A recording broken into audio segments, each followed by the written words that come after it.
নমস্কার, কেমন আছেন সবাই? আমি মৌ, রঞ্জনী ব্লগে সবাইকে স্বাগত জানাই। তো এই গরমে ঠান্ডা ঠান্ডা দই কার না খেতে ভালো লাগে? গরমের সময় একটু দই হলে জমে যাবে, তাও আবার ঠান্ডা ঠান্ডা দই ঘরে পাতা। ঘরে বসাচ্ছি। ঘরেতে দুধ অনেক বেশি হয়েছিল, তা মা বললো দই বসিয়ে দে, তা মা ফুটিয়ে রেখেছিল। আমি একটু গরম করে নিলাম হালকা। আর এই দেখুন ফুটিয়ে বেশ ঘনত্বটা দেখুন, ফুটিয়ে একটু ঘন গাঢ় করে নিয়ে আর ভাইকে বলেছিলাম 100 মিষ্টি দই আনতে, তো সেটা নিয়ে এসেছিল। আর আমি দুপুরের দিকে একটু হালকা গরম করে আর দইটা ফেটিয়ে বসিয়ে দিচ্ছি। তো মিষ্টি দইটা ভালো করে ফেটিয়ে আর দুধটার সাথে ভালো করে মিশিয়ে নিতে হবে। কে কেমনভাবে বসাই জানি না, তো আমি এটা আমার শাশুড়ি মায়ের থেকে শিখেছি। শাশুড়ি মা মানে মায়ের থেকে শিখেছি। মা এরকমভাবেই বসায়, ওই জন্য আমি এরকমভাবে বসিয়ে দিই, বেশ সুন্দরভাবে বসে, পুরো দোকানের মতো। দোকানে তো অনেক কিছু মিশায়, বিস্কুটের গুঁড়ো বা অনেক কিছু দেয়, তো আমরা তো বাড়িতে তো কিছুই দিই না। চিনি মানে চিনির পরিমাণটা যে যেরকম মিষ্টি খায় আর কি, মিষ্টি দই মানে একটু মিষ্টি দিতেই হবে। আর একটু দই নিয়ে এসে ফেটিয়ে এর মধ্যে দিয়ে, আর এই দেখতে পাচ্ছেন চরকি, ডাল ঘোটা চরকিটা দিয়ে ভালো করে ঘুটে নিয়েছি। নিয়ে এবার বাটিগুলোও সাজিয়ে নিয়েছি, বাটিগুলোর মধ্যে এক এক করে দিয়ে দেবো। তো এই কটা বাটিতে ধরবে না যা দেখতে পাচ্ছি, আরও কয়েকটা আনতে হবে। তো যতদূর দেওয়া মানে যতদূর হয় আর কি দেওয়া যাক, তারপরে দেখছি। তো চলো বাটিতে বাটিতে দিয়ে দিই।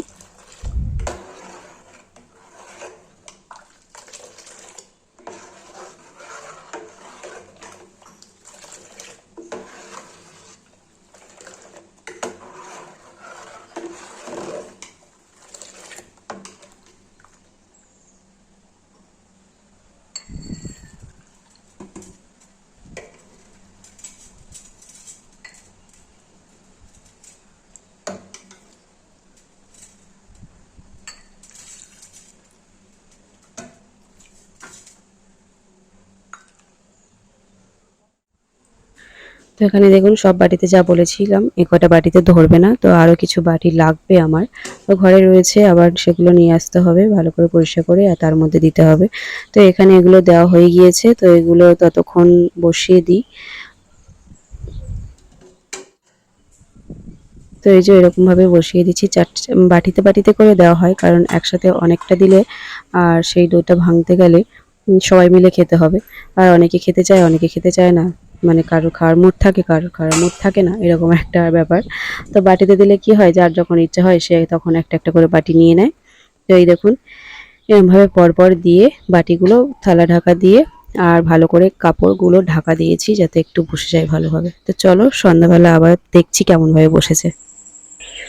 তো ভেবেছিলাম সন্ধ্যের দিকে দই ভালোভাবে বসবে না, তো গরম পড়েছিল, ভালোভাবে আটকে রেখেছিলাম চারিদিকে। তো এই দেখুন কত সুন্দর দইটা বসে গিয়েছে বাটিতে বাটিতে। কি সুন্দর না, ভালো লাগে বেশ, দইটা বসে গেছে। আগেবারে টক দই বসিয়েছিলাম, এতটা ভালোভাবে বসেনি।